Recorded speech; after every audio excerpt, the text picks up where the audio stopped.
Hey guys, welcome back to another episode of Horror Thoughts. This episode, we're going to be doing a ranking of three different series, sort of the big three of the slashers: Halloween, Friday the 13th, and A Nightmare on Elm Street. There are 32 movies across these three franchises, time of recording, and we're going to go through them from our least favorite to our favorite, sort of a round robin back and forth kind of thing. And so I guess we can just go ahead and get started. Scott, what is your number 32? What is the worst movie of these three franchises? Well, first, I'll apologize to anyone listening if my audio's bad. I forgot my headphones, so that kind of messed me up. But I'll be done with hotels in the next 2 weeks, so I'll be good. My number 32. If you've seen any of my rankings on my other channel and probably on this channel, might be able to guess. My least favorite is Friday the 13th, Part 5. I think it's the dumbest movie. I hate the characters. That one dude riding around on the dirt bike is enough to make me hate it.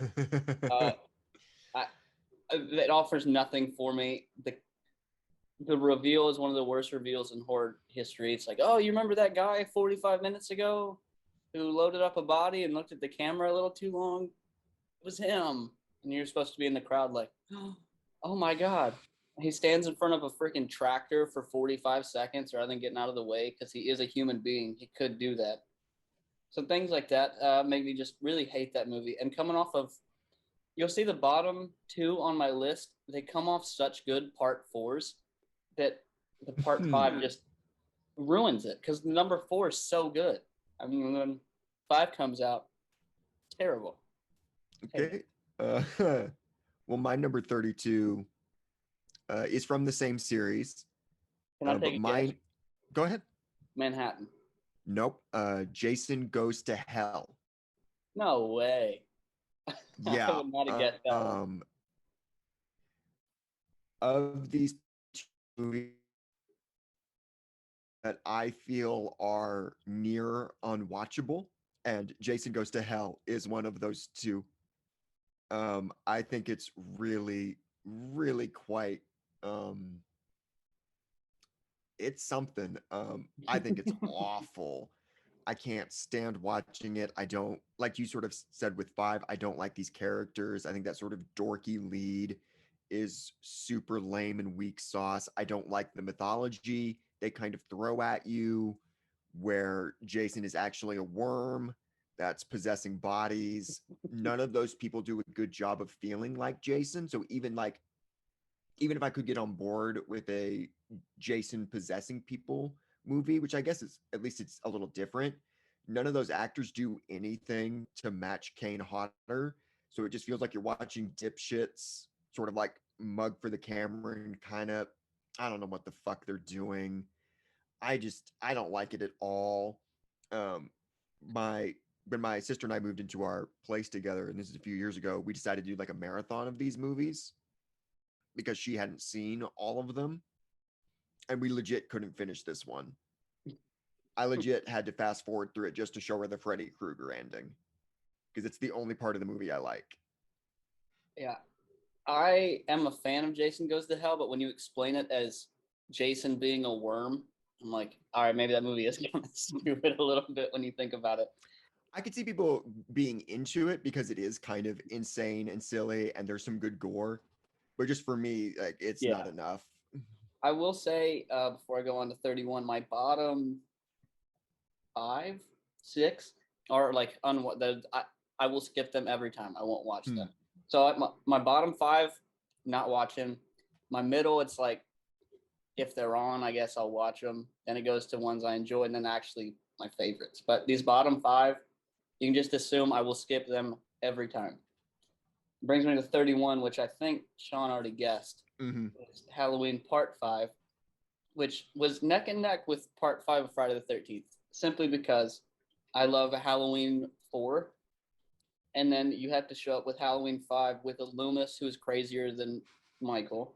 The lead character who you're like, oh, she carried the whole last movie. Let's make her not speak. And the final girl who kicked so much ass at the end of part 4 is like, let's just kill her off and give this annoying character. Oh, and you don't like that? Do you like water rides? Because you can watch Michael go down a river for 45 seconds, sleep for a year. It's the bottom two are definitely flippable. I despise both of them, and I will skip them every time. Then you got the cops with the shoes, and there's just so much about that movie that is just atrocious. And I will skip it every time. I'll watch 6, but I if I have to, but I will skip 5. Well, that's a good transition for me because my number 31 is Halloween 6, The Nice. Curse of Michael Myers. I think this movie is an absolute disaster. I hate Thorn. I hate what they do to Jamie Lloyd. Obviously, it was a movie that was meddled with behind the scenes, so it is an editing nightmare. The theatrical version gives me like it legit gives me a headache watching it, just trying to follow whatever the fuck is supposed to be happening because it's incomprehensible. I hate it. I don't know what Paul Rudd is doing. His performance is super weird. Donald Pleasance might have well has not have he God stumbled on my words there. He might as well not be in it because they cut his screen time down so badly. Even though like watching the producer's cut, which also sucks, but it sucks slightly less. His stuff is pretty good in that just from a performance angle. He toned it down from what you mentioned, what he was doing in 5. He kind of Yeah. reined it in. I just think it's a miserable movie to watch. And for me, like the absolute no contest lowest moment of the series, I think it's fucking abysmal. Yeah, we were talking before we started recording, saying that we were trying to watch some of these movies, get a better gist. And after watching a couple movies, I was about to start part 6, and I was like, you know what? I'll just spitball it. I'll guess what goes on the list. I don't need to sit through it. Which brings me into another terrible movie, like the bottom two. I was so disappointed when I watched it that this is probably going to be controversial is Halloween Kills because it made me so mad when I saw it. That's low. Very low. And That's low. and it might be because it's fresh. I don't know, but it could also it it had such. I loved what's where we flip. I loved Halloween 2018, Mm-hmm. and so I was like, I'm ready for Kills. This is going to be great. And where you're like, I don't really give a shit about Halloween Kills. I didn't care for 2018. And I was just in the theater, just pissed the whole movie. I was like, I don't care about any of this. This mob of people, the whole group culture thing, and I was like, it had a good idea, but then there's Judy Greer, and I've made no bones about it. I think she's horrible in this franchise. And again, that might be recency bias. That's why it's so low. But I'm just going off pure experience, how I felt when I watched it, and I was just so disappointed. So that could move up as time goes on, watching it with these next ones as it ages. But depending how Halloween Ends goes, I could see myself skipping Halloween Kills every time. It offered nothing for me. I don't think that one's super controversial. It's more just split. So there are some people that are going to be like, yes, that's exactly where it deserves That's true. to be, and other people that are probably going to be closer to where I put it because Probably that got a pretty split response from the fan base, which was interesting. Which is naturally the ones I like always end up being split, and the ones I'm like that sucks. Those are the popular ones. the ones everyone loves. It's like, God damn it, stupid people. So my number 30 is not a controversial one. It's Jason X.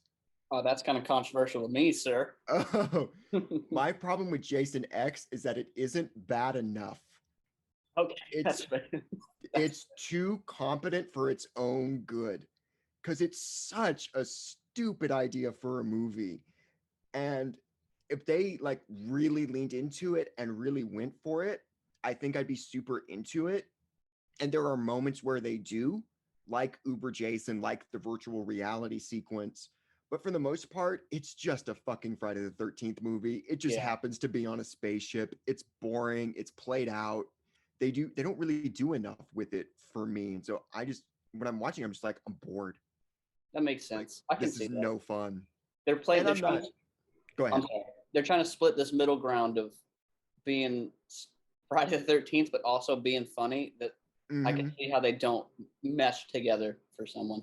It feels like different people on it maybe had different ideas for what they wanted it to be. I know the writer wanted it to be a darker thing, closer to Aliens, or I guess more like the first Alien, and maybe other people felt it should be a funnier thing, and you could kind of feel that tonal mismatch sort of fighting it.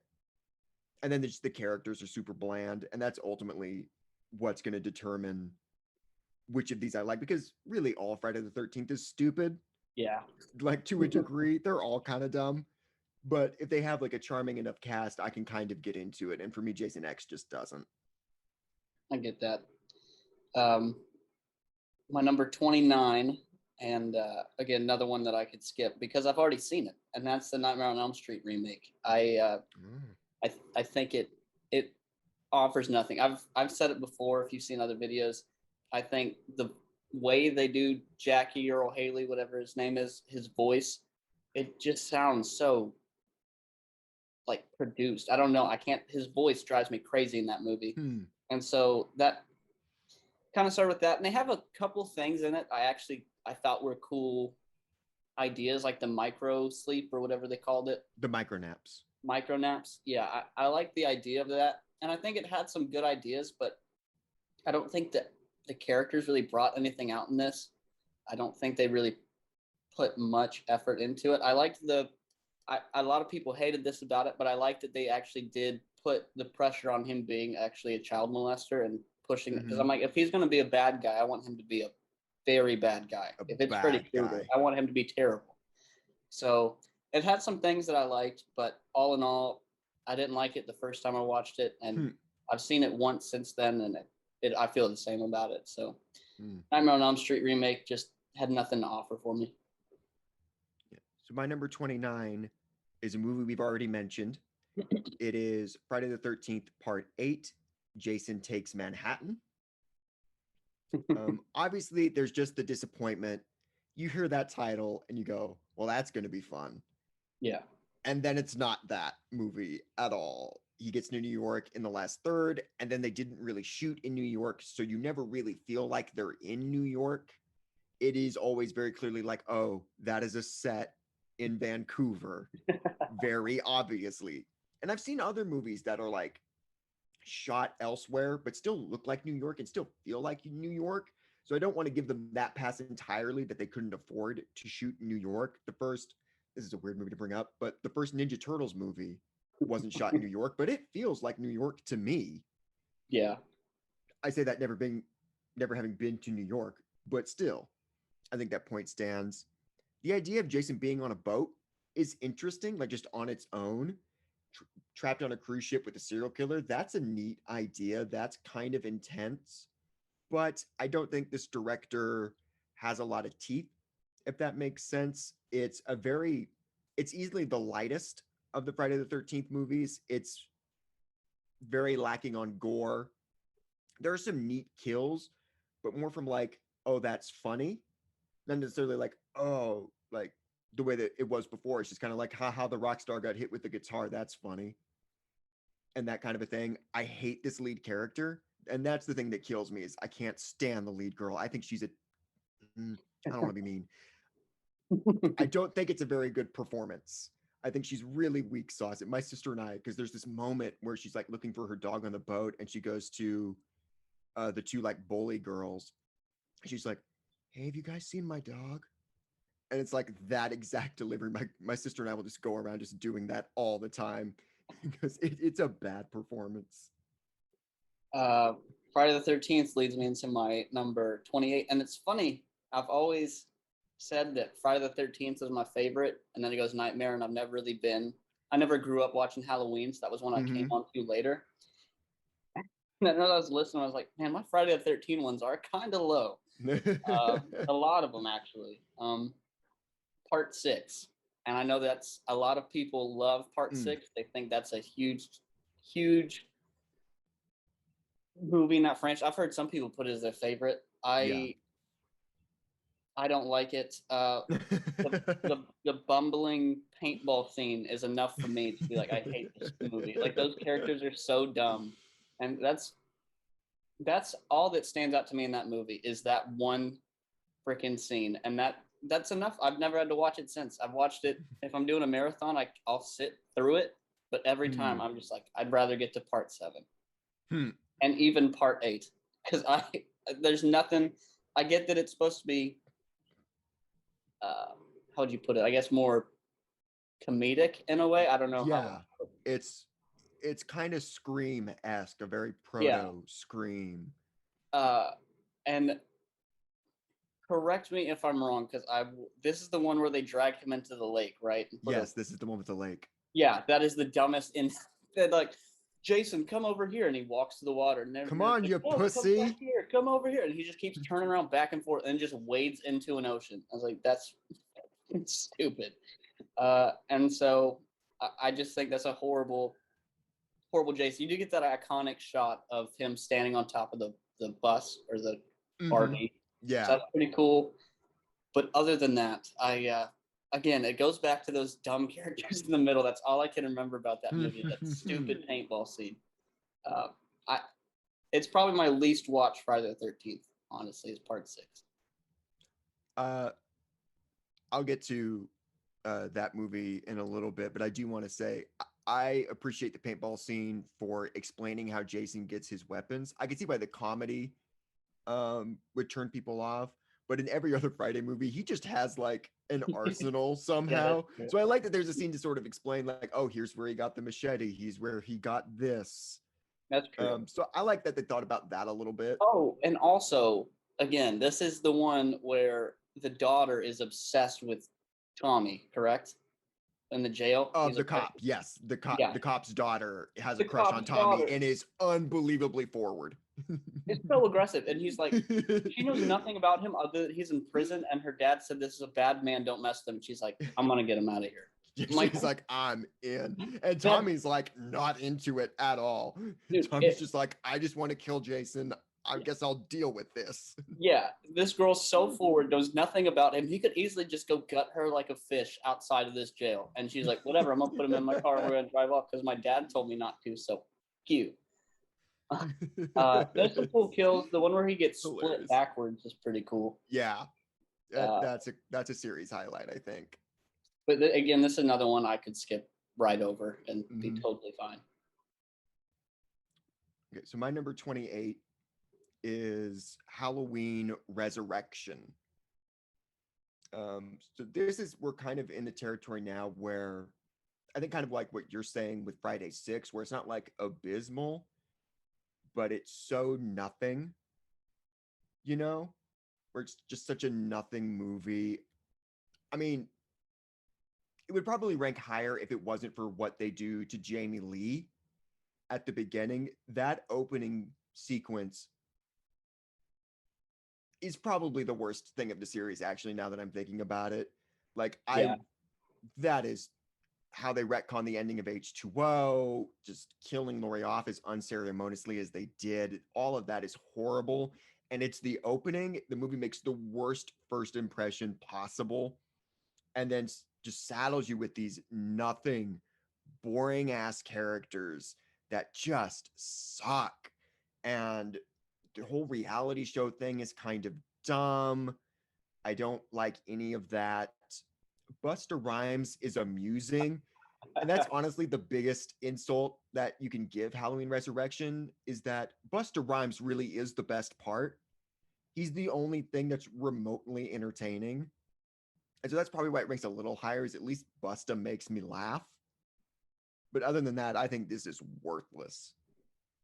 yeah, I'll get to that movie pretty shortly. That was another one that I haven't watched much, and it was one I was going to put on, and I started it after H2O yesterday, and I was like, no, I'm just gonna guess where this one sits. Next will be one we've already talked about, Halloween Part 6. Uh, Again, not one I've seen too often. I've never been the biggest Halloween guy, but it didn't make me as mad. I guess coming off Part 5, I wasn't expecting much. So Part 6 is like, that's whatever. Paul Rudd. I have like a weird spot in my heart for Paul Rudd, even though he's not in that movie. Um, but it's no part 5. That's the best I can give it. We've already talked about it, and that's all I can say. It's not part 5, so that's why it's a little higher. um, so my list so far, I think has been pretty normal. I think everything I've said, people will be like, "Yeah, I agree. That's a bad one." Yeah, I think you got a pretty strong baseline. So now we're at a controversial one. Oh, I'm excited. What franchise? um, Let's see if I can guess it. okay, go ahead. What franchise? Oh, Friday. It's gonna be controversial. Probably the original. No, my number 27 is Friday the 13th, the final chapter, part 4. I don't like it. I've never liked it. It's the fan favorite. I have no idea why.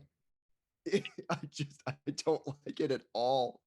I don't like these characters. I don't think I don't know. I can't think of anything about it that's like interesting or cool. It's not awful. I don't think it's like a terrible movie or anything, but there's just nothing that grabs me.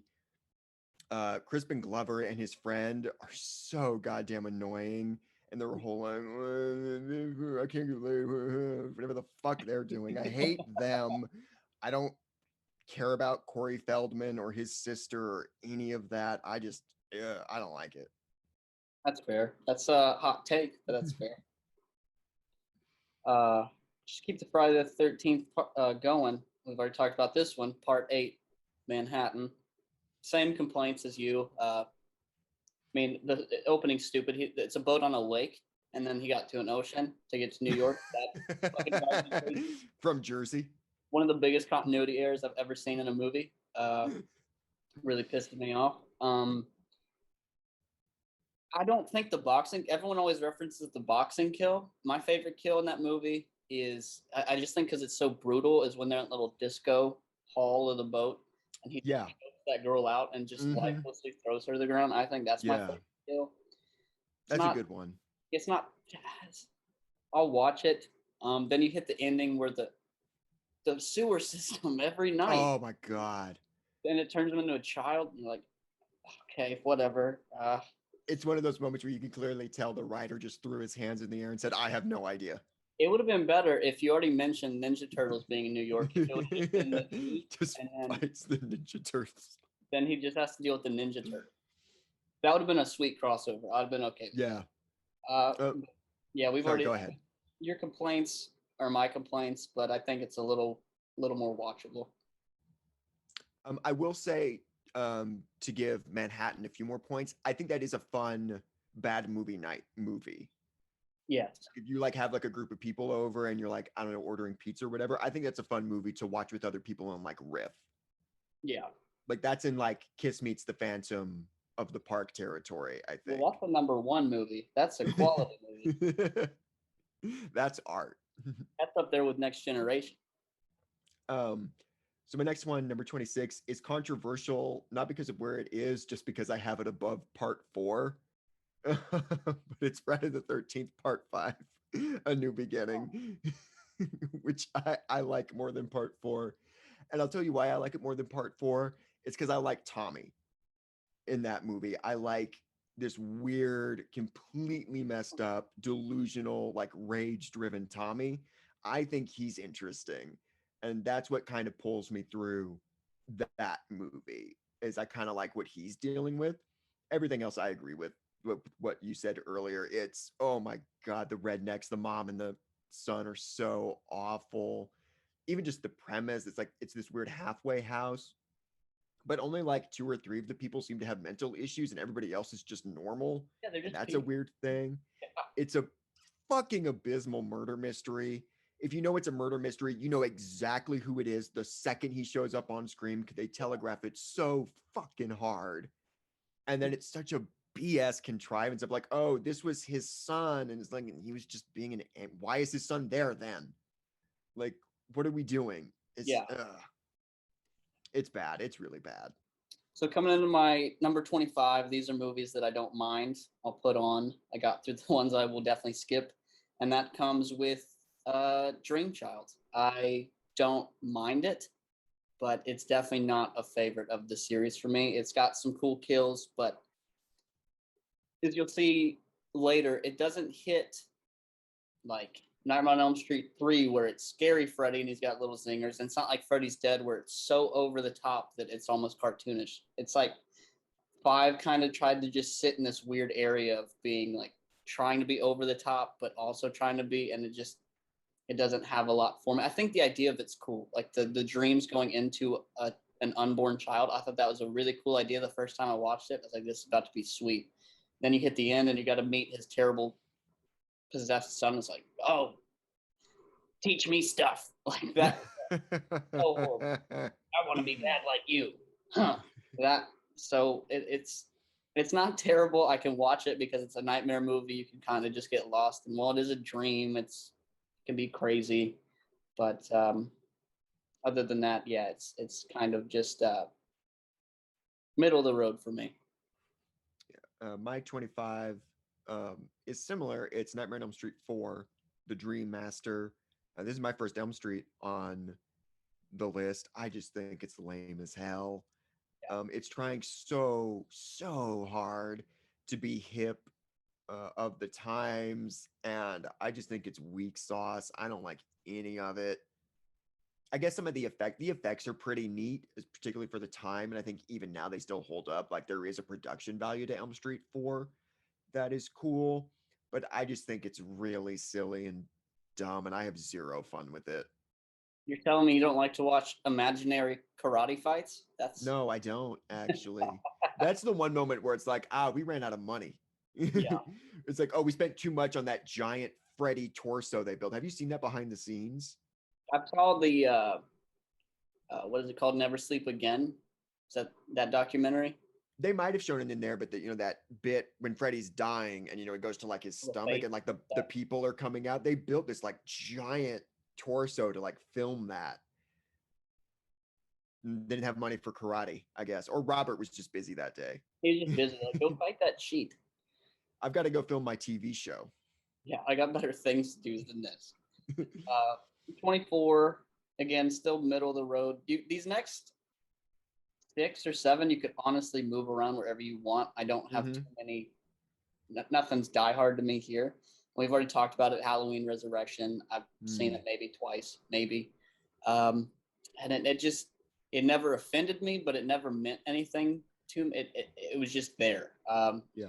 I'd only seen H2O once until yesterday, the day before. I rewatched it again, and I forgot how good that movie was. And so that kind of lowered my thoughts on Resurrection, knowing how it kicks off, is because H2O never had a spot in my heart or anything for me. And then rewatching it, I was like, oh shit, this is a really good movie. And that kind of knocked my Resurrection down. So it's just middle of the road. It's everything you said.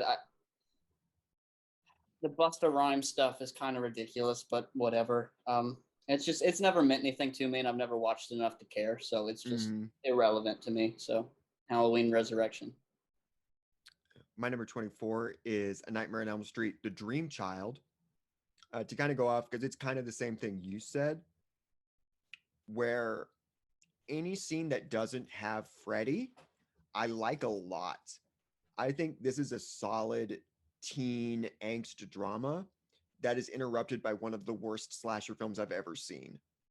Any scene with Freddy, I think, is just abysmal. The deaths suck, and none of the jokes are funny. It's just awful every time he's on screen. But the stuff without him, just sort of this young girl trying to deal with this unexpected pregnancy, the Dan sort of dying in the drama that caused, the discussion of whether or not she should get an abortion, I think is really well handled and really mature. It's a weird movie to watch because there are moments where I'm like, wow, this is really like mature writing for a slasher film. And then Robert Englund like skateboards in or something stupid like that and just kills the entire vibe. I don't know what 5 is even going for, because it's like you said, it's got this sort of gothic, darker look to it. So you're like, okay, this is we're back to serious Elm Street now. And then Freddy will talk and you're like, oh, I guess we're not, because that was the dumbest thing I've ever heard. Yeah. Number 23, keeping it in Nightmare. be Nightmare on Elm Street 2. And I think this one gets a bad rap for me because it's in between 1 and 3.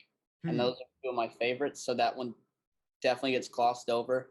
Mm-hmm. It's just, I think it's by far the scariest Freddy. As far as Freddy's been portrayed in at least that first run of movies, it's the scariest he's ever been.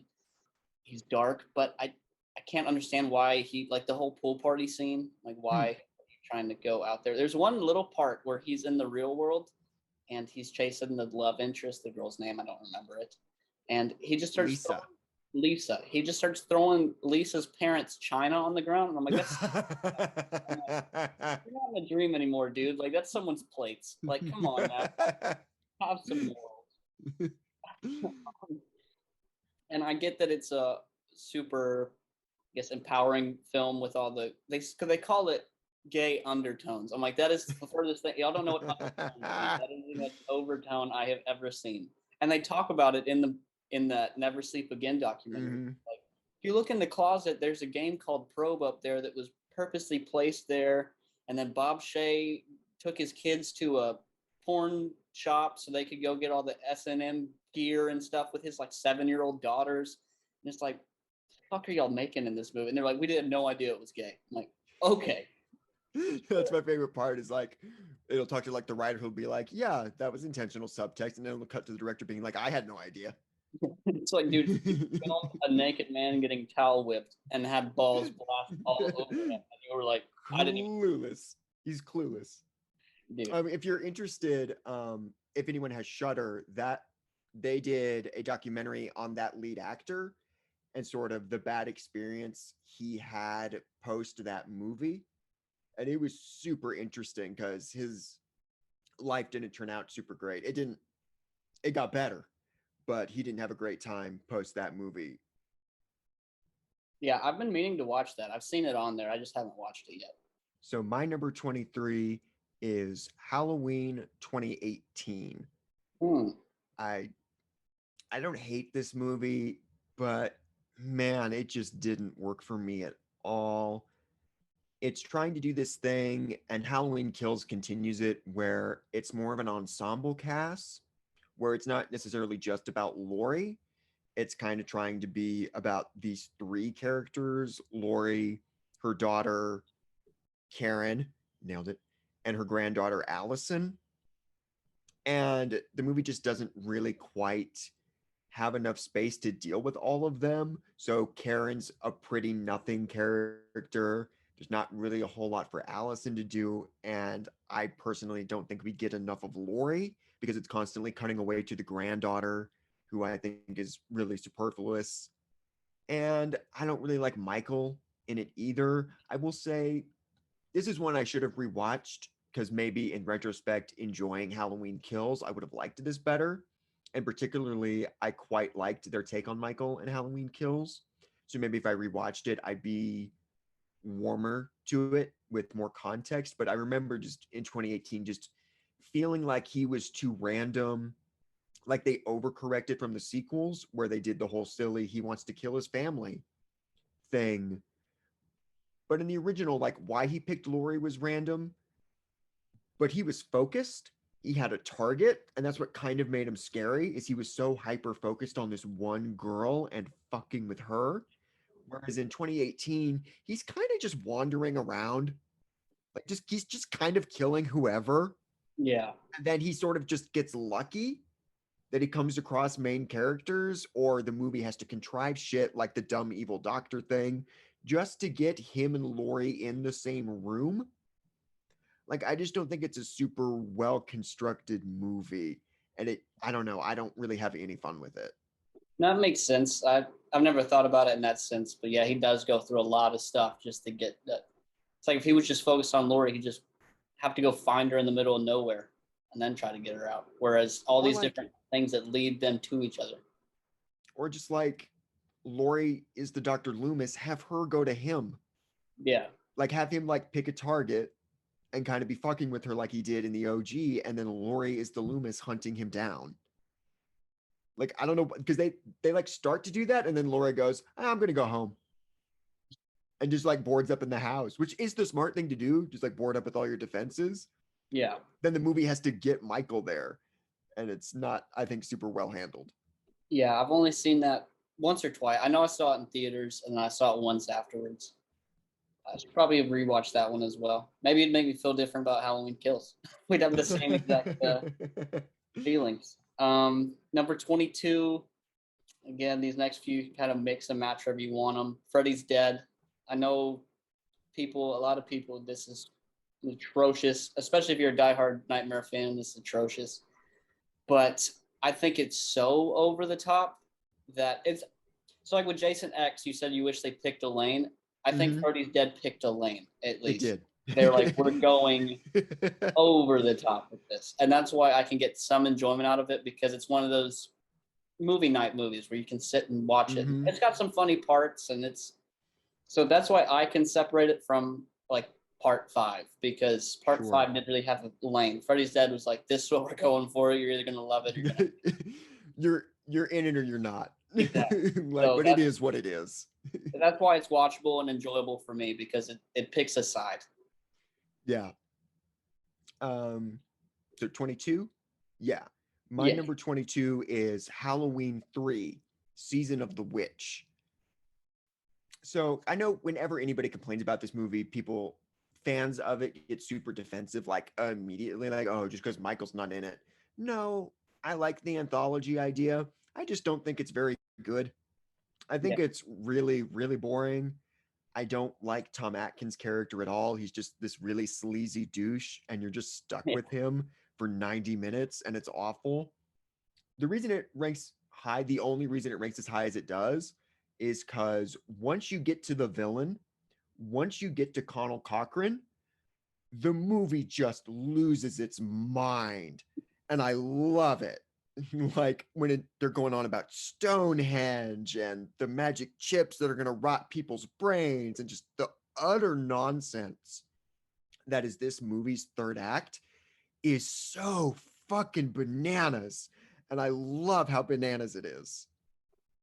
It's funny you mentioned that movie because my number 21 is Halloween 3 and all of the same talking points. I think it's a very slow movie to get going. I Mm-hmm. usually every time I watch it, it's in parts because I'll fall asleep. Like Yeah. there's nothing going on for the first little bit. I like the final act, and I like that he's just a legit villain. He just wants to kill all of the kids. He just wants to murder He children wants to kill all of the children. unapologetically. Yeah, with so everything you said exactly. It's boring until the end, and then and I like the anthology idea. It's not because Michael's not in it. Michael's in plenty of them that I think are worse than this. Yeah. So it's I think it's a interesting I like the villain a lot. That's my upside of that movies. He's like, I'm just killing kids. I don't care. And that actor is having the best time. Yeah. Like there's so many of his line deliveries where I'm just like, that's classic. Yeah. That's so good. So I'm glad that you mentioned that right before me, so I didn't have to do it. So my number 21 is Halloween 2007. This is obviously the Rob Zombie remake. This is a really hit and miss one for me. There is stuff about this that I do really, really like. There's a lot about Rob Zombie as a filmmaker I really, really like. I like it visually. I love how it's shot. I obviously love his music sensibilities because they are basically my music sensibilities. Yeah. Like it is basically like, oh, this is just one of my playlists as the soundtrack. Neat. I like his take on Michael.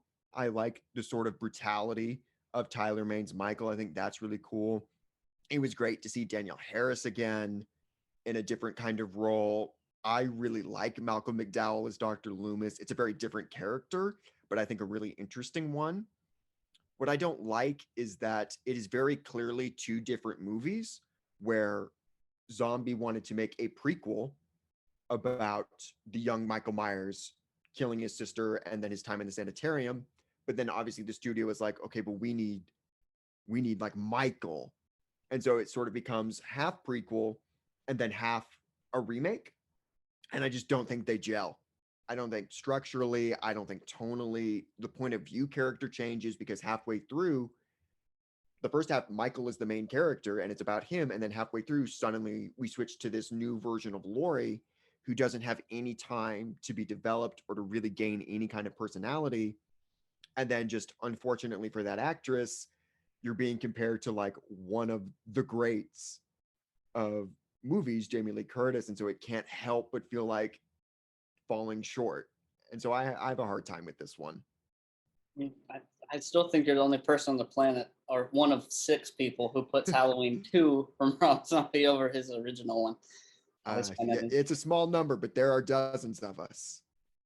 There are dozens of us. You'll have People are going to be so mad how high that is. I'm going to be honest right now. It's really high. I'm very excited for it. My number 20, you already touched on, is Nightmare on Elm Street 4, The Dream Master. It's not part 3, but it's not part 5. So that's kind of where it sits. It's not great, but it's not terrible. It's got some, what Rennie Harlan did with it, I think, was fun. And I think looking at it for the time period that it came out, the MTV style, I think it makes sense why it was the way it is. The karate fight's horrible. The acting is not the best. It's not. I will say, sorry, to go back to part 5, I think that main girl improves a lot. Yes. I think she's pretty rough in 4, but she's great in 5. I think she really stepped it up in between movies. I agree. There's one part in that movie where they're talking of this, the first time they talk about the Dream Master rhyme, and it's the worst acting I've ever seen. It's like, just remember, you're in control. Like, that wasn't a rhyme. That wasn't anything. I think that's just, I don't think that's part of the rhyme. I think that's just her like encouraging her. Yeah, but it's so like bland, and the way they edit it in, it's like, why did you put that there? So it's fine. You do look at it and immediately think, this is why Patricia Arquette didn't want to come back. Yeah. I think the effects were cool. It's fun, it's one of those, it's fun to watch. I'll put it on. I don't have a problem with it. But yeah, again, the best thing I can say is it's not 3, but it's not 5. So that's kind of why it sits where it sits on my list. Top 20 though, good for you, Dream Master. Well, we're at my 20. It's also Elm Street, and it is again really controversial. Don't say fucking Dream Warriors, dude. It is Dream Warriors. Oh my god. I don't like it. I've never liked it. Again, like Final Chapter, I have no idea why it's the fan favorite. I think it is the lamest movie. I think it's so lame. I like the Puppet Master death. I think that's super cool and inventive and just looks great. That's about all I got. I don't like Nancy. I think Heather Langenkamp is markedly worse performance-wise than she is in her other 2 appearances. Like, way worse. I don't know what she's doing. She's so bland. I don't like any of the other characters. I think they're all pretty bad. And I just don't think they really have any fun with the concept. Like, it's the Dream Warriors. It's the idea of these kids using the power of the dream to their advantage, but their powers suck. My God, they're so bad. It's like Patricia Arquette's like, I can flip. And oh my God, the one girl who's like, in my dream, I'm bad. And she has like knives that are this big and a mohawk. It's like, wow, I'm surprised you didn't make it, dumbass. You're in a dream. That's your power. Come on. Like, they just don't have any fun with it. The Dream Warriors get their asses kicked, man. They just get wasted and have to be saved by the fucking doctor. They do nothing to beat Freddy. It's all Dr. Gordon on the outside. Like, I don't like it. I think it's really lame and really cheesy. I like the Freddy's mom stuff, where they sort of reveal his backstory and sort of, I just like the Dr. Gordon stuff, who's like this weird small part, but it's the only part of the movie that I think is watchable. Hot take. My number 19, I'm going to flip it as I'm looking at my list just because I've seen it up.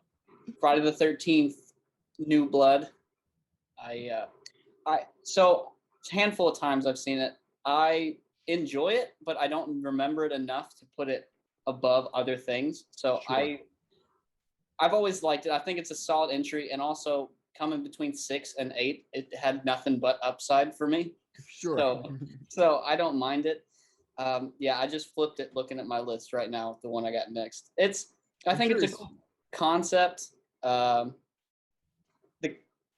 I guess they always say Jason versus Carrie. It adds something Mhm. different to it, where at the time it was the same thing every single movie. So Yeah. this was the first time where they're like, let's try to put something new into it. And I Hmm. think when you're binging the movies, by the time you hit that point, I think it's just a relief to kind of see a different angle. And Sure. that's probably why I enjoy it so much. I've never watched it standalone. It's always Hmm. all the way through. Part of the marathon. So that's probably why it sits where it sits. If I watched it standalone, it might be better. It might be way worse. Mm. But coming off watching the same thing 6 times Sure. and coming off of 5 and 6, it's like, well, you can't really go much lower. So, and then they try to prove me wrong by making Manhattan. But It that's is funny how many of the movies on this list are things that I would never watch just yeah, on their own. Like if I watch them, it's because I'm watching the whole series. And exactly. it's fun to kind of do the marathon, especially if you're showing them to someone that hasn't seen them before. But Yeah, yeah, so many of these I would just not watch on their own. Like I'd yeah. never like, oh, let me put on Halloween 3 just cuz. Just because I'm chilling. Yeah, I could say I get more enjoyment like when I showed my wife the franchise all the way through the first time, Mhm. and we watched it over a weekend, and you could see her opinions of the movies go by the time we hit like Manhattan. She's like, "What the fuck are we watching?" And you're like, It's fun to show people the bad ones. It's "Yeah, fun to put that pain on other people. yeah." Most of the time, you spend that movie looking at them like this, just waiting for their face. You know what's about to happen. You're like, I love showing people Halloween 3 that don't know about the franchise and don't know that they tried this anthology thing and just seeing how they react. Just like not prepping them at all. You're like, all right, let's go to the next one. Just watching them be utterly confused. I can't wait to do that. I have to sit down and do that now. um 19, yeah. My number 19 is Friday the 13th, 1980, the original. I don't think this is a movie that holds up. This is actually one of the ones I managed to rewatch. And I don't think it holds up. I think it's pretty boring. I think it's pretty flat. Once you get to Betsy Palmer, it's a lot of fun. Like, wow, does Betsy Palmer add a lot to this? And I think it's why people remember it and why it became such a classic so fast is because she is really good and really fun. But even that is such a cheat because she's not in the rest of the movie. And so you can't have fun with it as a murder mystery because they don't give you the actual killer as a suspect. She just pops up in the end. It's like, oh, by the way, I'm the killer. It's like, well, great. Great. Who are you? That's fucking boring. Yeah. But it's okay. I don't hate it or anything, but I don't think it's anything great. I will say a good amount of my top movies, and that's it, towards the top. A lot of them are definitely a nostalgia thing. Like if I had to separate Sure. my feelings from movie quality, I mean, they have a 30-second scene of a dude turning a motorcycle around in that movie, which Yeah. drives me crazy. So that I think that was kind of the fun part of this too, is trying to make this list where I'm like trying to hit like this line of like nostalgia versus quality. I was trying to figure out Mm-hmm. how to do my ranking. It's like some of them are clearly bad, but to me they're amazing. So it's like, Sure. where do they sit? That's one of them. I get why people put it high, and I get why people put it low, because it, compared to the rest of the franchise, it is pretty bland, I guess you could say. Yeah. Because it is just at the end of the day, it is just kind of a basic ripoff. Like it's a thing made on the cheap to make some money because Halloween made a lot of money. And Yeah. it's I can't I feel that when I'm watching it. My number 18 is Friday the 13th, Part 3, which Hmm. could go a little higher, I'm sure, but I'll be honest, Shelly is the most obnoxious character, second to Mm-hmm. Franklin. Mm-hmm. So in Texas Chainsaw. So I'm always disappointed. I mean, he definitely dies, but not the way I want him to die. Yeah. I want him to die in a much more aggressive fashion. Um, I think there's some decent kills, but it's the same run of the mill movie that you've seen 3 times, essentially, at that point. And coming off of 2, I think you have such a strong final character in 2 that with 3, it's like, we're doing the same thing again, but it's in eye popping 3D. And that's, I guess it's just kind of middle of the road. It's the same thing you've already seen. So it Yeah. doesn't add too much to it. And then by that point, I started getting confused what kills go to what movies. So I get kind of lost. I'm like, was that the one where he was doing the handstand and got chopped in half? Maybe. I don't know. And that's how I spend when I was thinking back on some of these movies, I was mixing kills up. I was like, I don't remember if Sure. that one went to this or that. And that's with this one. It doesn't have anything glaring that sticks out to me that's good, but nothing's glaringly bad either. It's just there. I can only remember Shelley because he pisses me off. He's the most whiny character. No one likes me. Shut up. Because you're a tool. Yeah, because you're a douchebag. That's why no one likes you. You and Franklin should go hang out. Oh my God. I would not watch that. I'm going to make a fan fiction for you. The Adventures of Franklin and Shelley. My number 18 is Friday the 13th, Part 7, The New Blood. I think the character's name is Tina, the sort of the Carrie character. That's fun. Some of those effects are neat. Once it gets to that fight, I can get pretty into it. I think getting there's a bit of a slog. I think it's pretty boring, standard stuff. It's also a movie that was hurt very much by the MPAA, where a lot of the deaths are just cut to ribbons or in some cases non-existent. And so a lot of the movie's teeth and sort of edge isn't there. And I think you can kind of feel that watching it. And that's why so much of it comes across as a little dull. It's because the stuff that might excite you or get you more into it is just gone. And I don't really have much. There's a lot of wood running scenes. Lots of wood running, yeah. Constant. That's one big thing I remember about that movie is they do spend a lot of time just running through the woods. 17. My number 17, and I appreciate this movie. This goes back to what I said earlier about nostalgia versus quality. I appreciate the quality of this movie, and I think it's very well made, but it's just one that I don't have a lot of time with, and that's New Nightmare. I think as a whole, I think it's a fantastic movie. Every time I watch it, I go, it's very well made. It's amazing how you see the pre-Scream-esque stuff, but just for me, it's just not one I've seen a lot. These next 2 or 3, actually, once I get past these next 2 or 3, it'll get into movies I've seen a shitload. But these next 3, I think, are well made. They're just not ones that I've put a lot of time into simply because I was too young or I watched other ones before it. But going back as an adult when I watch them, it's a well-made movie. And that's how I feel about it. I think the concept is cool, seeing Wes Craven and Robert Englund and all of them kind of in that role. And I think for a kid actor, he's not terrible. So that also helps too. He's not Daniel Harris, but he's also not the kid from Elm Street 5. Correct. Correct. He's in the middle. Right down the middle. My number 17, with apologies to Scott, is Freddy versus Jason. Once it gets to Freddy versus Jason, I do think it's a lot of fun. It's really nice and bloody. They don't hold back. They have a lot of fun with it. And it is really cool to see. And they go all out. But getting to that title fight is a freaking slog for me. I don't like any of those characters. I think the main girl is particularly weak in the acting department, but looks nice, so I guess balances out. Yeah. But it's not a movie I really like watching. Like, I'll just watch the fight on YouTube. I don't need to see anything else from that movie. I think it's all pretty boring. I do like Catherine Isabel, just as an actor. I just think she's really weird. Which one is she?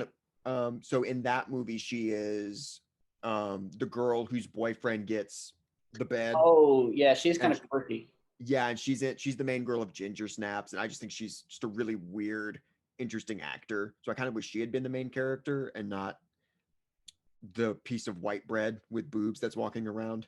Yeah. That is a very good description, actually. My number 16 is 16 and 15. Again, I haven't spent too much time with them, but I never thought they were terrible. They just never crossed my radar. And that would be Halloween 2, the original Halloween 2. Whoa. You haven't said Rob Zombie's Halloween 2 yet. I know, right? Oh shit. I know. I'm here to stir the pot. So yeah, the original Halloween 2. It again, I never grew up as a Halloween guy, so I'd see the original, I'd see the zombie ones, I'd see so Halloween, that middle chapter, I know that was not for me. So I watched those much older, and Halloween 2's one I think's well made. I think it's good, but it's same as New Nightmare. Like I said, these next couple are ones that I don't go to often, but I think when I see them, I enjoy them. They're just not ones I turn to. So it's the Sure. same with that one. I think it's a good addition and very interesting how they played it, but uh, yeah, it holds nothing more than that for me. I just think it's a good movie.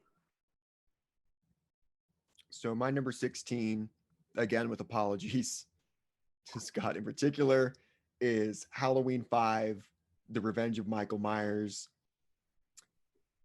And just pure honesty, this is the nostalgia thing. My introduction to this series was watching 4 and 5 back to back on AMC. I have a fondness for it that's never gone away.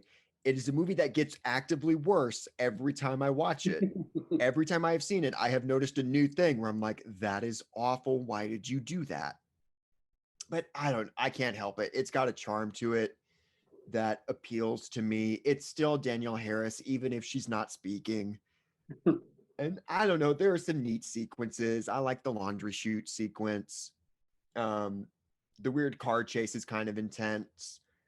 It's I don't know. I can watch Halloween 5 and I can enjoy it. I I get it. get it. I get it. No, But it's one I can have fun with. nostalgia is a hell of a thing. As you'll see with my top two people listening, you're probably going to hear my top two and be like, "What in the fuck are you talking about?" It's all nostalgia. Uh, Coming in number 15, made the top half of the cut here, so that's good for Sean. Halloween 2, Rob Zombie, Oh, it was right above. Okay. right above. It's the same thing. I've seen it. I remember I bought it on DVD at a Dollar Tree, and that's how I found out there was a second one. I had no idea there was a second one because I'd seen the original, or not the original, but Rob Rob Zombie. Zombies. Yeah. And then I had no idea there was a two, and I was walking through the dollar store, and then they had Halloween 2, and I was like, huh, So no that's shit. interesting. So you've probably never seen the theatrical cut then. You've probably only seen that unrated director's cut. Probably, yeah. So I don't, I That's didn't, interesting. I don't even know what the difference between them is. That's the only one I've ever Quite a seen. bit. Oh, well, shit. So maybe Mostly the ending. Mostly maybe the that would ending. change if I saw the other one, but I've seen it, and I'll watch. I like Rob Zombie's Halloween. I'll watch that one standalone. The only time I'll watch two is if I just get in like a urge to watch them Sure. back to back. It's not when I sit. So again, it's a good movie. I love Rob Zombie movies. I know it's a lot of people don't like his stuff, but I do, and so I enjoy it. And I've seen it more than the original, so that's. I'm sure people were pretty pissed when I put the original below the zombie version, but that's the one I've seen more, and it's more modern and updated. So I will say why if you want to sorry. no, that's all I'd say. Um if you want to have a good time with the commentary, I remember Zombie's commentary on that DVD being very funny because he did not have a good time making that movie and dude is salty as fuck. I'm gonna have to go listen to it. I remember it being very like entertainingly like Zombie is clearly not in a good mood. Like there's a reason that up until the Munsters now he has not made a studio movie since. Like dude had a rough time. I was wondering why he never went. I'll have to go check it out. My number 15, funnily enough, is Halloween 2, 1981. This is a movie I think is pretty dull. And it's a movie, it's hurt a lot by being Halloween 2. Just and the way that they tried to connect it, where it's more of the same night, which is a super clever idea. The problem is that Rick Rosenthal is not John Carpenter. And you can sort of feel that where it doesn't look as good. It's not as well paced. It's just not as good. And that hurts on a lot. They made the absolutely bananas, stupid decision to have Jamie Lee just asleep in a bed the entire movie. And so you're just kind of stuck with these hospital workers who are pretty boring and unmemorable for like most of the runtime. There's neat stuff. There's some cool shots. I do like the finale once Michael and Loomis make it to the hospital and everything that happens there. It's a cool ending, but it's a movie that honestly kind of puts me to sleep a little bit. I can see that. Now that's kind of how I feel about it. It's just it's good, but it's not one I go back to. And we're finally getting to movies I enjoy watching. Like I will put on and enjoy. And I might move a couple of them around, but my number 14, and it's going to be much higher for you, Friday the 13th Part 2. I think it takes the blandness that you get in the first one and gets rid of it, and you already know what you're getting. You know, you don't necessarily know who or what Jason is or at this point because you just got done with his mom being the killer, and I understand the continuity of the whole franchise falls apart right here. But I think you get the blueprint of what this franchise is about to be. I think it just whatever was bland in the first one, it's the same style of movie. You got kids coming, they're going to get hacked to pieces, but it does it in a much more produced way, much more action way. It's not so slow, and you have a very competent final girl, unlike in the first one, you where don't have to spend half an hour of the movie on characters playing Monopoly. Yeah. So that's why I like Part 2. I think it takes what was good about the first one, vamps it up. Yeah. My number 14 is also a 2. It's Nightmare on Elm Street 2, Freddy's Revenge. Sort of like what you were saying with Freddy. It's weird that this is one of the lower ranked Elm Street movies. It's considered one of the lesser, but at the same time, so many iconic Freddy things are from this movie. So many of his lines that people are going to quote. One of the first things people might say, whether it's, you have the body, I've got the brain, you are all my children now, and a couple of others, which is like so much iconic Freddy stuff comes from this movie. And I do like the two leads, Mark Patton, and I think the actress's name is Kim Myers, the Meryl Streep looking girl. I think the characters' name are Jesse and Lisa. I like them quite a bit. I think they're both really solid actors, and that helps. Problems with it is that it really does not feel like Elm Street. It's really weird. It's that thing, we talked about this in some of those scripts we've read, where sometimes writers come in and they're like, oh, well, Freddy will want to come to the real world. And it's like, that makes no sense. It makes no sense. That makes no sense. That's where he's vulnerable. Like, that's one of the basic rules of the first movie. That's where he can be. He doesn't want that. That's nuts. Like, stop doing that. So this whole, like, he's possessing somebody thing is super weird. If you took it out of the Freddy Krueger context, it's pretty neat and pretty scary. But when you're like, why is Freddy doing this? Yeah. That's a little hard. And then the gay stuff is so weird. And you sort of mentioned it being empowering. I think it's kind of homophobic. Well, I've just heard people say it's like an empowering film. I don't. Yeah. And I think it's just a matter of there was so little gay representation at the time that like literally anything it counts. Because that's really what it is Freddy is a metaphor for being gay. That Jesse is internally gay, and that is represented by the child murdering demon. And what saves him at the end is the heterosexual love of a woman. So like it's a weirdly anti-gay movie. Now that you say that, that is pretty rough. Okay. I never thought about it like that. The movie, not the homophobia part. Could you clarify that? Someone would get that soundbite a year from now and cancel it. Oh, God damn it. Yeah. My number 13 is Friday the 13th, Part 1. And I just mentioned why I liked Part 2, but Part 1 is just, Part 1 is just a nostalgia thing. I like what it created. I'm probably more apt to watch Part 2, but just off pure nostalgia, that being the first killer that I followed, or horror movie franchise I actually followed. So part one has a special part in that. Again, it's a Halloween ripoff. It is what it is. It's kind of slow, kind of bland, but for me, it's just a nostalgia. I can always put it on and have a good time with it, and I still think the ending is great. I think Betsy does phenomenal, going crazy. So that's why that's there. It's definitely more nostalgia than quality.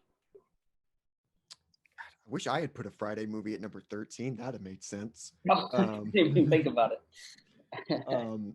I put Freddy's Dead, The Final Nightmare. I don't really have a defense other than I think it's funny. Yeah. It makes me laugh. The map says we're fucked. I love that line. I do think the Freddy's daughter stuff is pretty interesting, as far as the killer has a secret relative we didn't know about plots that every single fucking one of these have done. This is probably the one that makes the most sense and that works for me. I kind of like the Freddy's daughter angle, and I like her. It's fun. I don't know. I have a good time with it. I get it. I think it's a funny watch. I get why people hate it, but I wouldn't like jump to defend it. Yeah, I wouldn't. But like, I'll watch it. Yeah. My number 12 is Jason X. It falls. That's so high. I know. I'm sorry.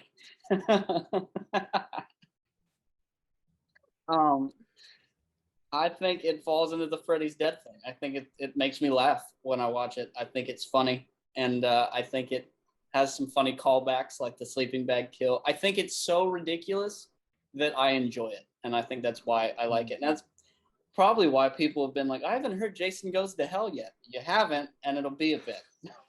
Because I like that it's so out there that I enjoy it. And I never saw Jason X like as a kid. I definitely saw it as an adult, which makes this more egregious because it's not like a kid nostalgia. I saw it as a grown man and was like, oh, I like this movie. And I think it's funny. I think it's different. And I know that going to space is usually the end of a franchise. But I say this franchise died 6 movies before that. So it's fine. The liquid nitrogen kill's cool. Yeah, for sure. Uber Jason's cool. I just think it's fun to watch. And the amazing CG of the nanobots just really holds up. Am I right? That's funny you didn't see it as a kid, because I saw it a lot as a kid. The Sci-Fi Channel loved to play this movie. They played it nonstop. Never saw it as a kid. All grown man decided to put that in the top 12. My number 12 is Friday the 13th, Part 6, Jason Lives. I just think it's fun. Some of the stuff that you're talking about that kind of turns you off, I just think it's funny. I think that girl is hilarious. Like, she's just so unapologetically forward about how thirsty she is for Tommy Jarvis. It makes me laugh every time. It's just like, this is so stupid. I like Jason a lot in that movie. I like the sense of humor. I like the soundtrack. Obviously, got that Alice Cooper theme. And I just think it's fun. It's a really good time. I get what I know people like it. I don't get it. But I also have Jason X at 12, so who am I to Dude, I just did an Alice Cooper ranking on my YouTube channel, and I got this like big long comment kind of judging my ranking, and then he ended with like one of the most random worst Alice Cooper albums is his favorite. It's like, well, why are you judging me, you jerk? How dare you? Well, that's like you have isn't your hot take that your favorite Motley Crue album is like the grunge one they made in like 93? The one without Vince Neil, yeah, the one with John Corabi. Yeah. And like by a lot. It's not even a competition, it's by a lot. Yeah. Moving on to my number 11, which I think is I wouldn't say a more fitting placement. I feel like where most people would probably put this movie, unless you're Sean. Yeah. Halloween 2018 is my number 11. And a lot of this, I definitely think comes from the atmosphere. I saw it in theaters. I took my mom, and as the first Halloween movie she'd seen since she saw the original Halloween back in her day when she was probably 17, whatever. So that was kind of cool to get to take my mom to go see that. And so being in that atmosphere with the theater, everyone's excited. It was opening night. That I think that added a lot to it. But I did like the storyline. I liked that Laurie was just a badass. I didn't analyze it too well like Sean did. I was just kind of sitting there in the moment, and so I had a fun time watching that. There were a couple dumb parts like, oh, I got peanut butter on my penis or whatever the hell that was all about. Stuff like Harbinger that. of things to come. But I thought it was super brutal, had super gory kills. I thought the cinematography for it was amazing. And I thought the final was really cool. And I'm not a Judy Greer fan, but I think at the end she crushed it. Where she's like, "Oh my God, I can't help." Gotcha. And then to bring back why I hate Halloween Kills, they just were like, "Let's do that again. That'll be cool." They won't even see that coming. And so Halloween 2018, I think it's a good movie. I've rewatched it once since I saw it in theaters, and I enjoyed it. But I think a lot of it came from the initial opening night atmosphere that I felt. And I think that's why that one holds a higher spot. It might not be as good if I watch it standalone, but in that moment, I really did enjoy it. Maybe watching that again might make Halloween Kills a little better, but I doubt it. That's funny because my number 11 is Halloween Kills.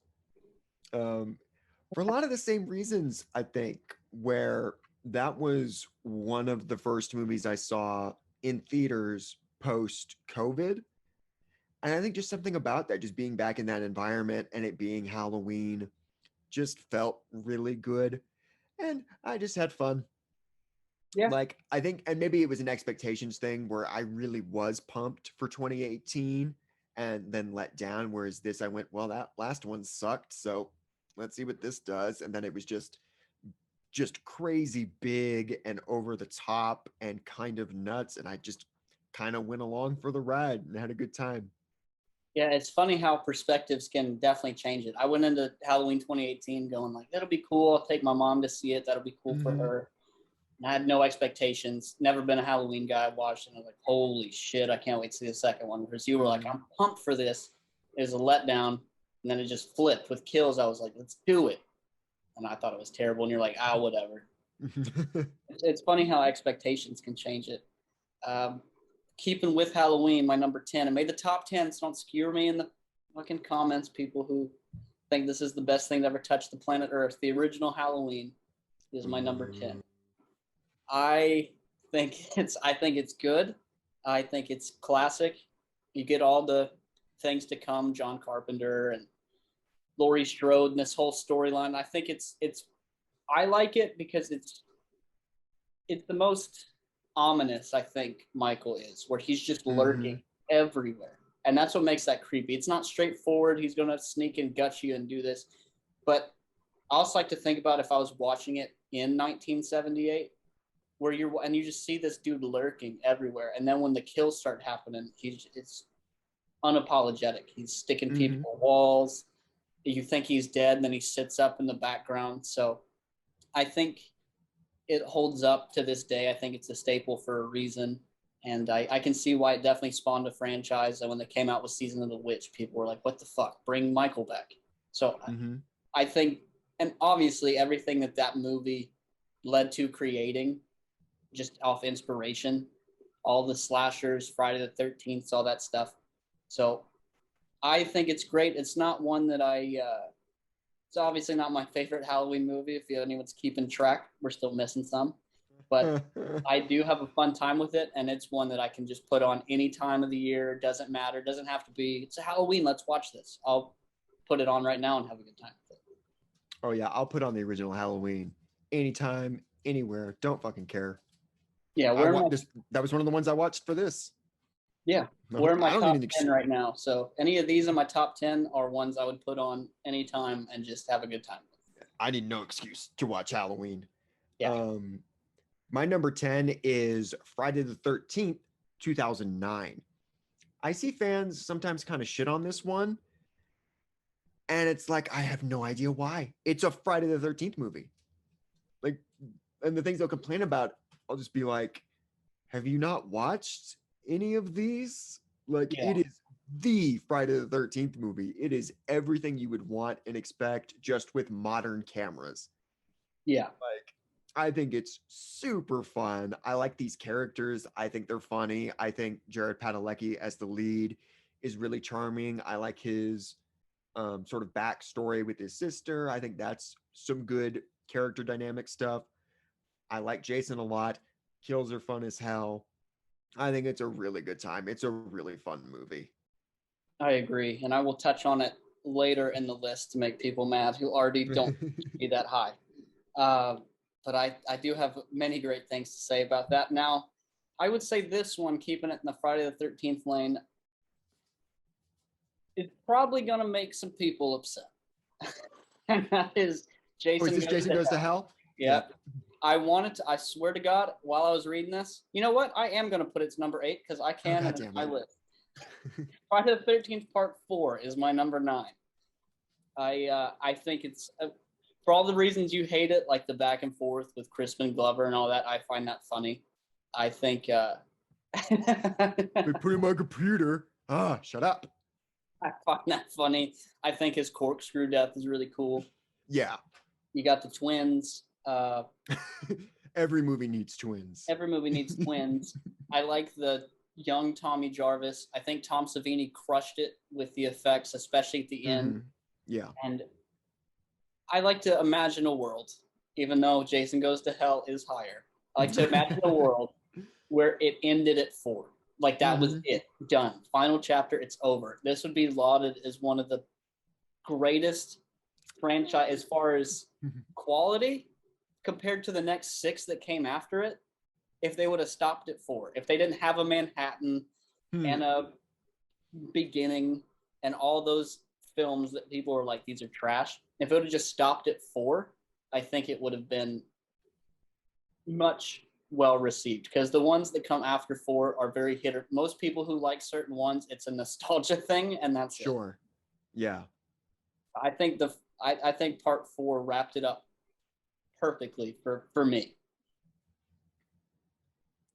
Okay. Well, my number 9, just to be controversial, because why not, is A Nightmare on Elm Street 2010. I really, really like this one. I think I liked how it was shot a lot. I really like Jackie Earle Haley's take on Freddy. I liked these characters, these sort of moody, repressed teens. I just thought what they were doing was really interesting and really creepy. It felt like it gave Elm Street a bit of its edge back. I don't know. This is a movie, like, I really, really enjoyed this one. I think it's really good. Yeah, I've never heard too many people put it super high, but it's not one that I think is like hated by a lot of people. It's hated. Is it really hated? It's really hated. I know I hate it, but I have my reasons. No, you are in the majority. The majority. That is the majority opinion. This is not a well-liked movie. Okay, I thought it was like a middle of the road for people. People hate it. Oh, well, I understand why. I think you're just talking to me who hypes it up. And then you're like, maybe it's like a mid thing. Maybe I'm the oddball. Nope, it's you. It's me. It's for sure me. Would have guessed that Sean had the controversial opinion. My number 8, because I flipped it because I felt like it. Oh my God. Jason Goes to Hell. It's gory. It's fun. It's following the shit show that is Manhattan. And I think, why not? The story is already so, when people go, it doesn't make sense to the story. None of the story makes sense to the story. It doesn't make sense after the first one. So I like it's a movie that it's trying to make sense of everything. It's trying to create a mythology to sort of try and make things make sense. Because that's kind of what they're doing. Plain and simple, I think it's just fun as shit. I have a fun ass time watching it. That is as far as I don't look at it. I think it's gory. I think it's fucking, you see a lady get her jawbone pushed into her face. Yeah. Like, I think that's why I like it. I'm not going to sit here and say it deserves an Academy Award or it's great, but I just have a fun time watching it. And I also watched this one as an adult, never saw it as a kid. So this horrific hot take that you're getting, I saw when I had to be like 19. I was definitely not like a 12-year-old. Like, this is awesome. I was a grown man. Like, it's pretty cool. You know, I think, outside of the ones that were released when I was adult, so like the newer ones, um, I saw pretty much everything as a kid, like from young kid through teenage years. I saw all of it. yeah, I was very hit or miss. I'd catch some on TV, and it would kind of Mm-hmm. like that's how I caught random Yeah. Marvel series. Mm-hmm. No, yeah, I used to do that too. Post Freddy versus Jason, just like searching on the guide every week. Like other than Freddy versus Jason, the first Freddy movie I can remember watching is Freddy's Dead. That Really? was as it was on TV as a Mm-hmm. kid. I, Mine I was two. I remember just the ending. I don't remember the whole movie, but I remember seeing the ending. No, Diana. But Two yeah, and there's my five were the ones that I remember TV playing all the time. which Those one? are the ones that two and five. 2 and 5. Yeah. Uh, yeah, that's funny that Jason Goes to Hell was one I watched later in life. I think it's cool.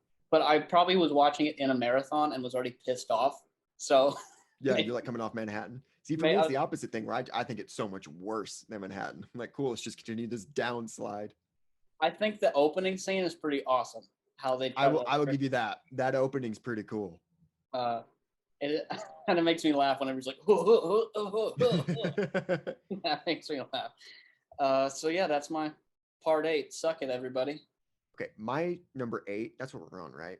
Yeah. Yes. My number 8 is Friday the 13th, part 3. I agree with every single complaint that anyone has ever made about this movie. Shelley is the worst, probably the worst character of the franchise. He's awful. But I like Chris. I like this lead girl. I like her weird ass backstory where she's had this interaction with Jason before, where he for sure raped her, which is a can of worms. But I like that she has the history with Jason. I think that's a really interesting thing to do is that you have someone that has interacted with Jason before. I thought that was super interesting. And I just think it's super fun and iconic. Like it's when you see the mask for the first time, these Yeah. are fun kills with the you mentioned the handstand one and all kinds of stuff like that. And Chris is a badass. That's really what wins me over is their sort of fight at the end in the barn where she's just like really super capable and just kicking his ass. Where like it's sort of like Laurie in the original Halloween, where it's just that the killer happens to be some sort of supernatural being that he isn't dead, but Mhm. otherwise would have been dead like 5 times over. I just think it's super fun. I do like at the ending wherever she is sees him through the window and he comes running down. I think that's pretty cool. This was one of the first Friday movies I saw post Freddy versus Jason, and I watched it with two of my sisters. And that bit scared my sister so badly, my older sister, that we had to stay up with her all night. And I think it still wigs her out, just the thought of it. Yeah, it's creepy. I like it because it's you're in this whole dark setting at the end, and then it gets bright and light, and you're like, oh, and then Yeah. you pop up. I think it's a good juxtaposition. Um, And then they ruin it with the mom. yeah, part 3 is not bad. It's definitely watchable. I think. My number 7, Halloween Part 4. I love Halloween Part 4. Um, I think that Danielle Harris is amazing, especially child actor wise. She kills it. The ending twist, I fucking love this. Everything about this movie is one that I think it's done perfectly for a Halloween movie. Acting's great. The plot line is great. You don't have cops squeaking around all over the place. And really, I think it all comes down to Danielle Harris. I think she just runs that whole movie, to be honest. And it makes it extremely watchable to see a competent kid actor that can actually bring out emotion in you. And that she does that the whole movie from the start where you feel sad to the end where you're like, oh shit. So I think. And it adds an intensity to it too, because he's not going after horny, hot teenagers. He's going after a fucking 8-year-old. Yeah. Like it's a different dynamic, like instantly. Yeah. I think that's what makes that movie so great to me. My number 7 is Friday the 13th, Part 2, for a lot of the reasons you said, but mostly it does come down to Jenny, Amy Steele's character, who I just think is super cool. I think she's very atypical as far as final girls go. I think we've talked about that before, where she's partying, like she's having fun. She's a normal human being. She's not the typical like virgin bookworm that they kind of do. Like she's a really fun personality who's smart and can kick ass too. And I just think it's a really fun part. And I think it's really well shot. And this is my favorite Friday movie. I think this is like peak Friday. I can see it for all the reasons you said and I said. I think it just takes what the first one offered and just ramps it up way better. Mm-hmm. My number 6 is the original Nightmare on Elm Street. I enjoy this movie a lot. I obviously has spawned a huge franchise, and it created one of my favorites in Freddy versus Jason. We haven't said that yet, and I think it holds up to the point that if I show my 11-year-old niece wanted to watch scary movies with me the other night. Mm-hmm. She wanted to watch something scary. And she said, "What about Nightmare on Elm Street?" And I thought about putting it on, and then I was like, no, because then she's going to get messed up in her dreams. She's not going to sleep. Like, she's going to be too scared to sleep. I think it holds up to this day with kids. Yeah. And I think that's a huge mark where if, as an adult, if you watched it for the first time as an adult, you'd be like, this is cheesy. But a lot of movies, especially older movies, I think it holds up for sure. But my basis is like if you took a kid and you showed them this movie, I think it would still scare them regardless what they've seen at this point. Yeah. Just because he's such an ominous creature when he's lurking over the walls, when he's in the drain. So that every time you go take a bath, you think about that. Every time you go to sleep, you think, is he going to pop? And I think that's what holds up about it is he's in that first one is such an ominous being that it holds up 50 years later. And I still think then the way they made it, especially seeing the behind the scenes of it all. Yeah. I think it's just was so ahead of its time, and I think it'll stand the test of time. It's just being a classic, and it's another one that I would just throw on at any point, background or not. I don't care. I can just have it on. It's funny you just brought up something that I've never even really thought about before, but that how effective it is that they put Freddy in kind of mundane situations like a bathtub or just obviously your bed. But I never really thought about that before. How places where you're supposed to feel kind of safe and comforted. Yeah, he's there. And then he's there and he's going to pop up. My number 6 is Halloween 4, The Return of Michael Myers. Like you, a lot of it is on Danielle Harris, who is really good, really cute, really charming. And that really gets you invested in like, you want her to make it out of it. Like you're scared for her. Nostalgia is also a factor here. Like I said, this was my introduction to this series. I like the teenage characters. I like her sister. I think she's very believable and very real. I like Sheriff Meeker. I like that the cops, in contrast to 5 especially, are so competent. Like Loomis goes in and is like, yo, he's back. And Meeker's like, we're not making the same mistake we made last time.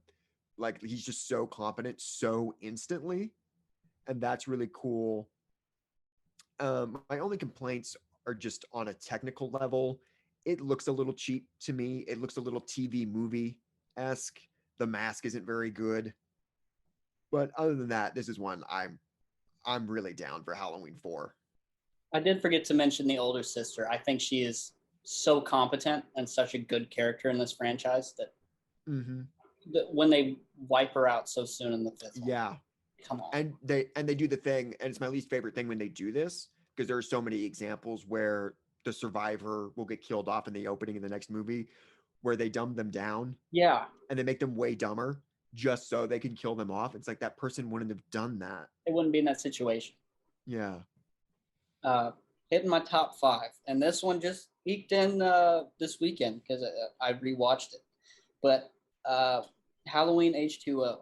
I never grew up with this movie, and I put it on for this list. I was like, I should probably rewatch this and Resurrection and stuff.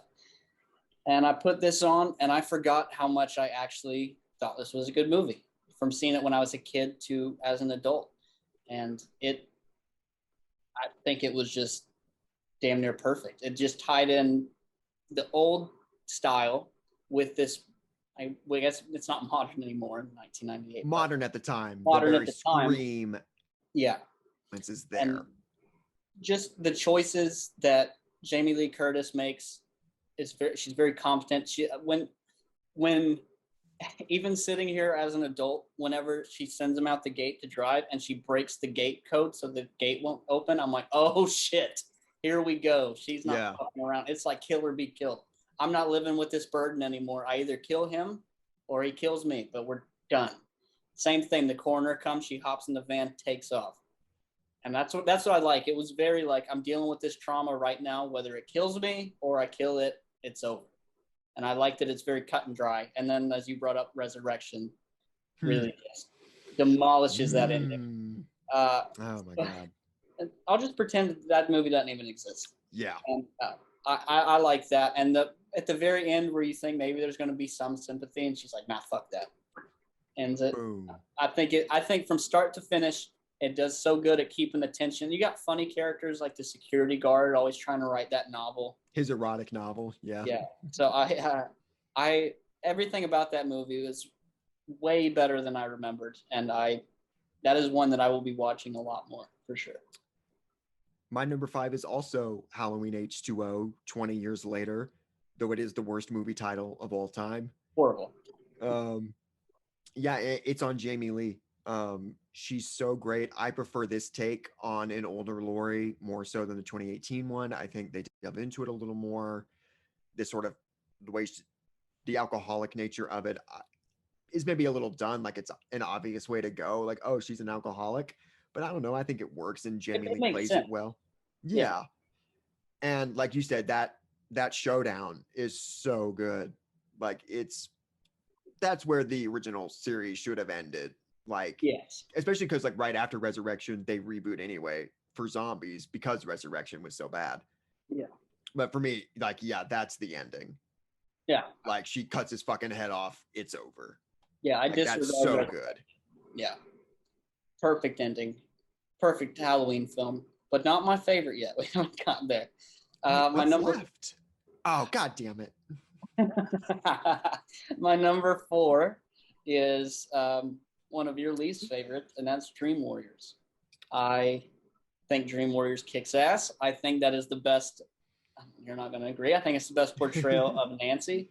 I think now the way she dies pisses me off. I'm like, you did all that, and that's how you die. Oh my god, that drives me fucking crazy. I think the kills are the best. The puppet walk, I think, is cool. Mm-hmm. That might be my favorite kill of all time. I think it's badass. You get the iconic line. I think this is the sweet spot of having the one-liners versus the dark in the same movie. I think it does it well. I also don't like seeing people get shot up with needles. So the let's get high thing always grosses me out. I find that disgusting. It is a little dorky, especially with I'm the wizard master. I'm the wizard master. I fucking hate that. And I also like to think about how it has like no effect on Freddy. He's just like, that's dumb. Yeah, he's stab. Like, get out of here. So that one, but I like the characters it leaves you with to go into 4 to ultimately be killed. They can get massacred. But it leaves you with a good set. The backstory with the mom is cool, and I like to think about the prime time bitch where she's stuck in the TV. If you were that orderly and you walk in the room and the TV's 10 feet off the ground and you're like, how the fuck did she get up there to jump into a TV? In my head, that's very funny to me to think someone would have to walk into that room and have to explain it to their boss. Be like, I don't fucking know, dude. I left. I just walked in and her head was in the TV. And they're like, really? I don't know. She's 20 feet off the ground with her head in the TV. You don't know what happened. He's like, I swear to God. Like, I find that so funny having to try and explain that or write it in a report. You're like, I don't even know. That always makes me laugh when I think about that. But I think it's a good movie. Dream Warriors song is obviously a banger. Oh, yes. I should have mentioned that. That's a great song and a great music video. Fires you up. So, yeah, that's my number 4. I think that's, of all the Nightmare on Elm Street movies, that's the one that I would put on sooner than the others. I have a fun time with that one. So my number 4 is Rob Zombie's Halloween 2. Yeah, the crowd goes wild. I can't explain it. You got to try now. I can't explain it. I'll sit back and I I just think it's really interesting where you take these characters, because typically in slasher sequels, either it is an entirely new group of characters, which is typically the Friday way. If it's just a new group. If it is a returning character, they are either A, killed off in the first 10 minutes in a really dumb way, or B, are pretty much unaffected and just have a whole new group of friends to get ruthlessly murdered. And this one really goes deep on like how would what Michael did in the first film, the Rob's first film, do to them. And each character has a completely different reaction, where Laurie is this completely just bipolar just mess of a person. Annie, the Danielle Harris character, is just a shut-in. She will not go outside. Dr. Loomis is in complete denial and is just a fame whore and just is not on planet Earth at all. I just thought all that character work was super interesting. It's really abstract in a lot of ways, where it's playing with dreams and insanity, and I think it looks really good. I love how it's shot. It's brutal as fuck. I really like Tyler Maine's Michael and the direction they take that. And I just appreciate that Zombie had, even though there's stuff about his movies I don't like, there is a bit of integrity there. As if you watch the director's cuts, the versions that weren't kind of tampered with, he had a story to tell. It has a beginning, middle, and an end, and Halloween 2 ends the story. Like there is no way to make a Halloween 3 off of what he did. And I don't know, I just think it's super interesting. I think it's a vibe. Like just something about it really pulls me in. I'm gonna have to rewatch it. It's been a while since I've seen it. With the looking at the character dynamics of how they handled the first one, that'll probably make it a lot more interesting. I've never paid attention to that when I watched it. So I would watch the director's cut, which I think is typically the version that's available. Like, but the theatrical version, like the ending kind of sucks, because they would try to do a thing where like maybe Laurie will be the killer in Halloween 3 was their kind of only idea to set up. So that's something they tacked on for the theatrical version. But the director's cut is something I would really stand by. And you know what's weird about Halloween 2? I think I've mentioned this before. At the time, I posted on the official Halloween message board, and in that fandom space, this movie was loved. Everybody there liked it. I cannot explain to you how much of a culture shock it was to go out of that space and realize that people fucking hate this movie. They hate it. And I've never gotten used to that. I need to rewatch it again. I need to watch those back to back and see how I feel about them. They might move up this list a little bit. Well, that one will move up this list. The other one. The other one's in the top 10. All right, so I'm at my top 3. Do you want to take a guess on my top 3? Freddy vs. Jason is 1. Maybe. I think that's your number 1. What the fuck are we missing? I think Dream Warriors is your favorite Elm Street. And you've said that, so I think you've said all the Elm Streets. Have you said all of the Halloweens? I think you have. You've said Rob's first one, right? Have we not gotten there yet? Maybe we haven't. So that's number 2. I don't think you've said that one. Oh God. Okay, 10 minutes. So that's number 2, and then Freddy vs. Jason is your number 1. You don't have a guess for number 3? What's your number 3? What am I missing? You've already said. Am I forgetting a movie exists? I've already said it? Mm-hmm. The fuck am I missing? Freddy vs. Jason, Rob Zombie's Halloween. It's one that's in hot water for you too.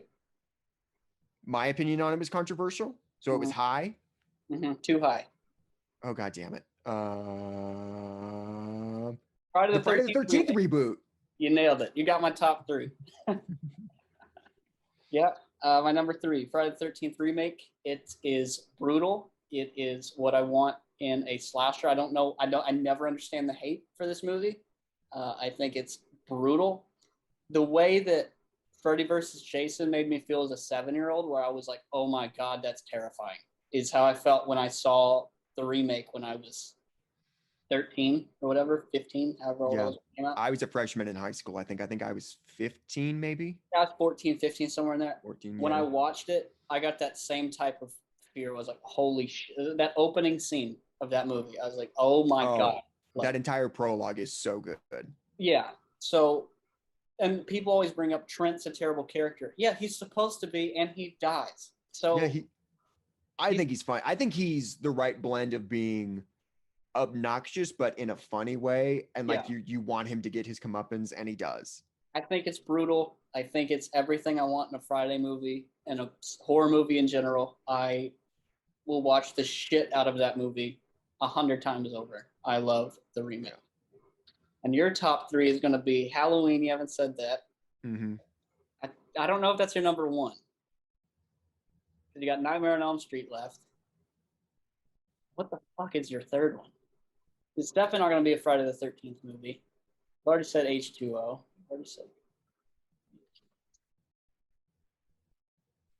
I've already said all the Friday movies. Mm-hmm. I've already said all the Nightmare movies. I have not. The first one is left. Oh, and New Nightmare. Yeah. Okay, so it's going to go New Nightmare, Halloween, Nightmare on Elm Street. My number 3 is A Nightmare on Elm Street.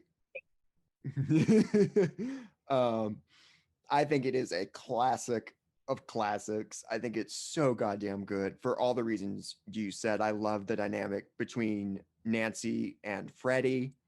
I think there's such a cool hero villain pair. And I'll keep it brief just for the sake of time, but I just think it's a brilliant movie. Yeah, it is definitely a classic. But going into my number two, my top three is going to piss a lot of people off. My number two is the Rob Zombie Halloween. I think you want to talk about nostalgia. This came out in 2007. Mm-hmm. I was going on 12. This is the first Rob Zombie movie I ever saw, and it was brutal, unlike any slasher I'd seen up to that point. And I loved everything about it. I get what you're saying about how it's like they put two movies into one, but Mm-hmm. I personally love, and I know a lot of people hate the first act, like the language is ridiculous. Mm-hmm. I love that Rob Zombie style of just backwoods shit people who do shitty things, and I think seeing them breed that killer in him, I think is great. And then the final act is just so goddamn aggressive. So that is why it is my number two. I love the shit out of that movie for nostalgia and for the way it's made. My number 2 is Halloween, John Carpenter's Halloween. What?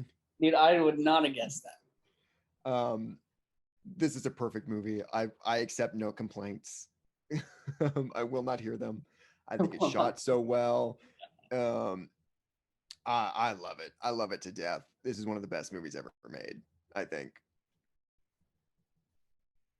Well, if anyone's ever listened to this show or my channel ever in history ever, you already knew what number one was, and it's Freddy vs. Jason, off pure nostalgia. First horror movie I ever saw. Love it. I didn't know who. It was funny. We've talked about it before. I'd never seen a Freddy movie or a Jason movie, but you somehow knew who they were, even though I'd never seen them. Yeah. And that was what was really cool. It's like they were that iconic at that time as a kid that you knew who they were, but I'd never seen them. And so there were a lot of things I missed, whereas I got older, I was able to get different references, seeing all the other movies. Yeah. So that made it cooler as time went on because I'd get little new things. But seeing their fight at the end, seeing the first pair of boobs I ever saw in the history of time, first opening scenes, first pair of boobs I ever saw. How can I forget it?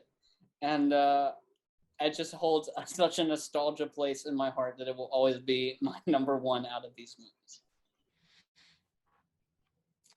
You know, it's funny because you mentioned references you got later. That actually made the movie a little worse for me, knowing the other movies. It was cooler when it was mysterious. Oh. And like I didn't get anything. It's sort of, I don't know how to explain it, but it felt sort of cool. Like there was a history I didn't know. Yeah, you had something to learn. Yeah. So my number one, just Process of Elimination, Wes Craven's New Nightmare. Very similarly, this was not the first horror movie I saw. That would have been Scream, the Scream trilogy. Obviously, that is why I watched this movie at a way too young age, probably. But this is really what made me a horror fan. This is what got me to check out Freddy vs. Jason and then go from there. and I just think it's really cool. I love this concept. I love the way it's shot. I like this take on Freddy a lot. I just think it's really, really brilliant. I apologize to everyone listening. It seems like we rushed through these last few, but we were on the aggressive time crunch. We got 3.5 minutes left, so we had to kind of like shoehorn these last few in. But I think it's safe to say we might have two of the most janky lists of anyone who's ever ranked. Every time I post a ranking anywhere, whether it's on YouTube or just like, I have Letterboxd and you can do rankings there, and I'll show them to friends, and I always get so judged. Like, I'm just gonna stop ranking things. I mean, I got Jason Goes to Hell in my top 10. So I mean, bring on the hate. And there's one person that's gonna be like, yes, exactly. It should have been higher. He's gonna understand it. I've seen that we've been getting more comments in our YouTube. So if there's other rankings that you guys want to see, like put other franchises against each other, then give us a few. Because I actually enjoyed having to sit and put these down on paper and think, like, where do I want this one? So I enjoyed doing the rankings. But if there's other videos you guys want to see, be sure to put them down. Sean, you got any horror news? In 2.5 minutes, sure. See what you can crank out. I can't really crank anything out. Just that Crime of the Future comes out this week, the new Cronenberg movie that was screened at a festival recently, and people were so grossed out they had to walk out. So that's intriguing. Exciting. There is a new movie that I've gotten the trailer for a few times called Watcher, I think. I've heard the name. It's about a young woman who I think moves to Romania with her husband, and there is a person across the way, an apartment across the street, that is always watching her, and it looks like a sort of like paranoia thriller kind of a deal. Got the trailer for it at my theater like 5 times, and it's not playing here, and I'm very upset about it. So I have to wait for it to come to Shudder. I'll have to see if it's playing near me. Well, we got less than a minute, so yeah. that really about covers it for now. But yeah, that's it. Let us know your rankings down below in the comments. Let us know if there's other things you want us to rank, and guess we'll see you next episode.